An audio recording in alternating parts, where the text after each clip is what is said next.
Jadi hari ini kita bakalan update untuk Bitcoin breakout akhirnya ya, berhasil breakout dari descending channel atau falling wedge channel ini ya. Jadi memang sekali lagi ya, seperti di video-video sebelumnya gue juga ada mengatakan bahwa kita tidak menutup pintu bullish untuk Bitcoin sama sekali. Kita hanya akan melihat reaction market seperti apa, lalu apa yang akan kita lakukan berikutnya.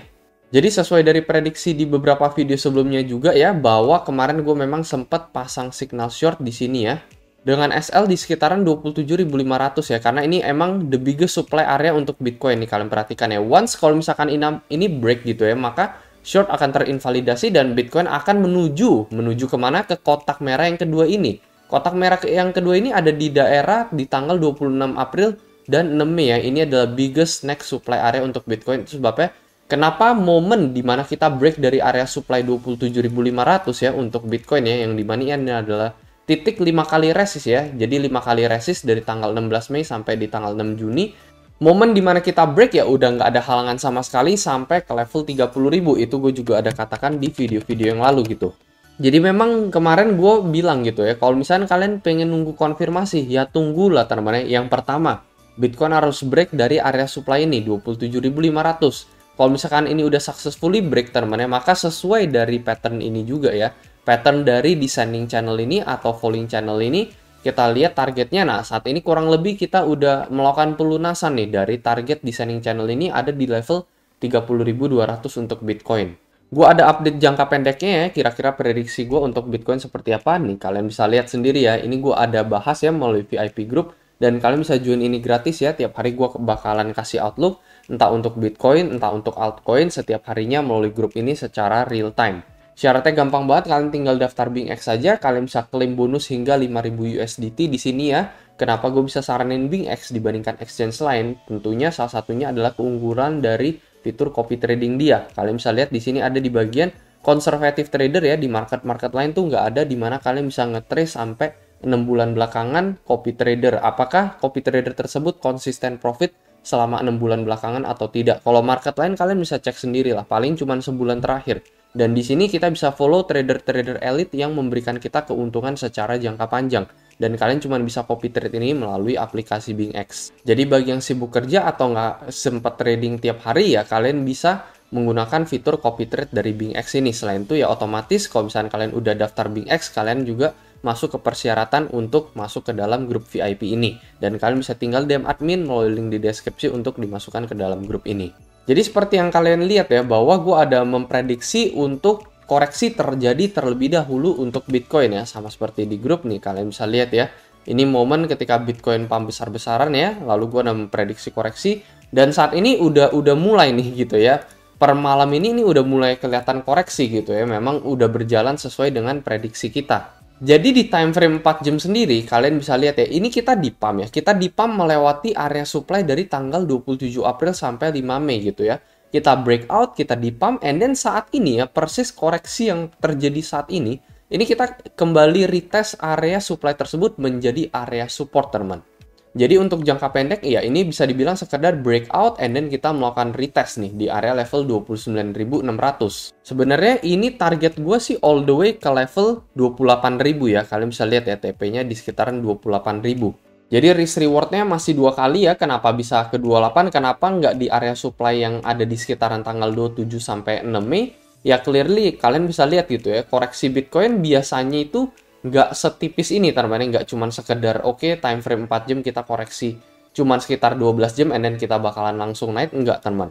Biasa setelah kita melakukan pelunasan falling wedge ya atau descending channel, contohnya aja seperti yang terjadi di tanggal 17 sampai 11 Maret nih ya, 17 Februari sampai 11 Maret kita breakout di sini ya. Apa yang terjadi ya kalian bisa lihat gitu ya, Bitcoin koreksinya cukup lumayan di sini ya, cukup lumayan, dan ini butuh waktu sekitar 2 harian gitu ya sebelum dia akhirnya naik lagi gitu ya. Jadi ya koreksinya nih, kalian bisa lihat nih dari atas ke bawah sini ya. Ini kita ukur aja dari pump dia. Ini dia koreksi di sekitaran hampir 382 teman ya dari Fibonacci. Nah, kalau misalnya kita ukur juga dari pump sini ke sini ya, 382 itu ada di sekitaran 28,5 sebenarnya ya. Cuman ya kita targetin tuh di sekitaran 28.000 gitu ya. Jadi entah 28,5, kenapa 28,5 juga ya, bisa jadi 28,5 juga, nggak nyampe 28.000. Ini ya karena ada area resist di lingkaran merah nih, kalian bisa lihat ya. Kalian perhatikan di sini resist yang ada di tanggal 29 Mei bisa juga turns to be a support di level 382 Fibo itu. Nah, jadi itu satu hal teman ya yang perlu kalian wajib ketahui. Jadi menurut gue koreksi saat ini tentunya belum selesai ya, meskipun memang ini adalah support dari area supply sebelumnya teman ya, yang berubah menjadi support saat ini gitu ya. Menurut gue ini kemungkinan sih bakalan tetap jebol lagi dan kita menuju ke level 28.500 untuk retesting teman ya. Jadi untuk so far saat ini pada Bitcoin ya, gue bilang masih sekitaran ya 50% ya, 50-50. Nggak terlalu bullish juga ya, nggak sampai bullish memegang kontrol sekitar 60%. Jadi bisa jadi teman-teman, bisa jadi juga kita dilakukan pelunasan seperti ini untuk tiba-tiba dijatuhkan kembali ke bawah, itu juga bisa jadi teman-teman ya. Ya berharap aja bahwa pelunasan ini ya kita koreksi minim teman, koreksi minim and then kita menuju di all time high sama seperti yang sebelumnya terjadi, pelunasan dari falling channel, kita koreksi minim and then kita lanjut naik gitu ya. Itu kan tergantung lagi oleh market reaction ya, kita ikutin aja. Jadi kita sekali lagi nggak menutup pintu bullish sama sekali untuk Bitcoin ya.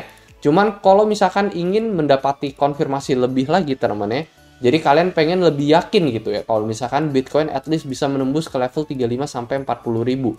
Nah, satu hal yang perlu kalian lihat teman ya, dari time frame 4 jam maupun time frame daily gitu untuk Bitcoin ya, kita harus ngeliat Bitcoin tuh bisa nge-retest daerah atas dia kembali ya. Jadi resist dia kan ada di level berapa nih?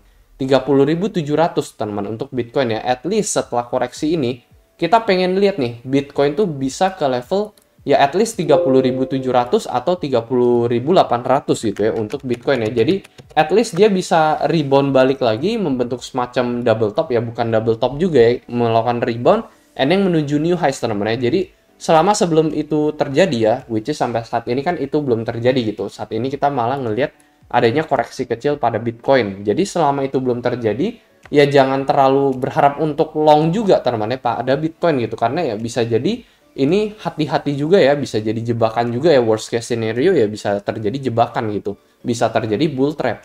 Jadi memang itulah yang teman-teman harus waspadain kalau menurut gue gitu. Jadi kalau misalkan belum ada konfirmasi ya, kita bisa balik lagi ke level 30.800 untuk Bitcoin gitu ya. Ya menurut gue jangan terlalu ngelong dulu gitu. Kalaupun kalian ngelong di daerah-daerah resist seperti ini ya, risk rewardnya dibikin agak jauh gitu ya. Jadi let's say long position kalau misalkan kita balik lagi ke level 30.700 di sini ya, maybe SL itu di sekitaran sini nih teman-teman, di sekitaran 12% di sini. Sementara untuk targetnya itu ya kita ukur aja nih ya, minimal kan 35.000 untuk Bitcoin ya. Jadi sekitaran 12 dan 15% gitu untuk risk rewardnya. Intinya kita bakalan lihat lah teman-teman ya, jangan sampai ya koreksinya terlalu lebay gitu ya. Menurut gua sampai ke level 28,5 ini masih cukup sehat gitu ya. Cuman kalau udah di bawah 28.000 ya, kan tadi kan kita juga udah targetin gitu ya sampai ke level 28k mentok di sini ya. Kalau misalkan sampai di bawah 28.000 ya, tiba-tiba kita didam ke level 27.000 sekian ya. Ini kan udah parah banget gitu ya kalau misalkan tiba-tiba dari sini let's say kita ke level 27.500 lah di sini ya. Ini kan damage cukup parah teman-teman ya. Ini malah bisa bahayanya itu takutnya ini malah bull trap gitu ya. Jadi kalau bisa sih koreksi jangan sampai ke level 27.500. Cuman untuk saat ini ya memang menurut gue masih 50-50 gitu ya. Nggak bullish juga yang memegang kontrol, tetapi yang nggak beres juga ya. Pastinya nggak beres gitu. Cuman momen dimana Bitcoin koreksinya lebay sampai 27.500 karena sebelumnya aja ini kalian lihat koreksinya tipis gitu di sini ya, cuman sampai 0,382. Kalau misalkan Bitcoin koreksinya sampai 27.7, 27,5 ini kan udah bahkan udah di bawah Fibo 0,5 gitu ya. Jadi menurut gue udah agak cukup lebay koreksinya. Jadi paling itu aja yang mesti diwaspadain gitu. Jadi mentok-mentok ya, mentok-mentok untuk Bitcoin koreksi 28,5. Setelah itu kita lanjut naik gitu teman-teman. Itu yang diharapkan sebenarnya untuk Bitcoin. Cuman ya realitanya nanti kita lihat lah ya. Jadi sebenarnya kalau misalkan kalian pengen incer long juga gitu ya, dibandingkan kalian nunggu di resist gitu ya, let's say. Cuman ya memang ini agak riskan juga teman-teman. Agak riskan, takutnya fake out juga bisa terjadi. Let's say kita long di daerah 28.500 ya, kita bikin SL-nya sebenarnya juga agak tipis gitu ya. Jadi sebenarnya plus minus juga ya. Kalau misalkan agak riskan tetapi ya lebih dekat ke SL juga gitu. Dan reward-nya itu kita bisa raup juga jauh lebih tinggi gitu ya. Let's say dengan reward yang sama 35.000, SL-nya ini cuman 5% ya. Jadi bisa sampai 1/4 gitu ya untuk si Bitcoin ini. Nah, paling kurang lebih itu aja teman-teman. Kesimpulannya ya kita udah melakukan pelunasan juga ya dari descending atau falling channel ini. Apakah kejadian yang satu ini, skenario yang satu ini akan sama juga dengan yang terjadi di bulan Februari Maret ini di mana kita melakukan pelunasan and then dari level 19.000 kita menuju 30.000.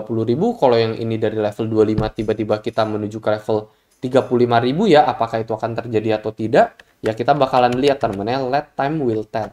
Kalau dari gue sendiri, at least untuk jangka pendeknya ya, untuk jangka pendeknya at least kemungkinan besar Bitcoin bakalan terkoreksi terlebih dahulu ya, menurut gue dengan probability sekitar 60%. Baru nanti setelah Bitcoin koreksi, baru kita akan lihat lagi teman-teman ya. So far sih, memang ini play out cukup oke gitu ya, dari pump yang kita bicarakan untuk si Bitcoin ini koreksi, so far dari daily candle juga udah memulai membentuk candle merah. Paling itu aja teman-teman untuk video kali ini, dan seperti biasa, sampai jumpa di next video.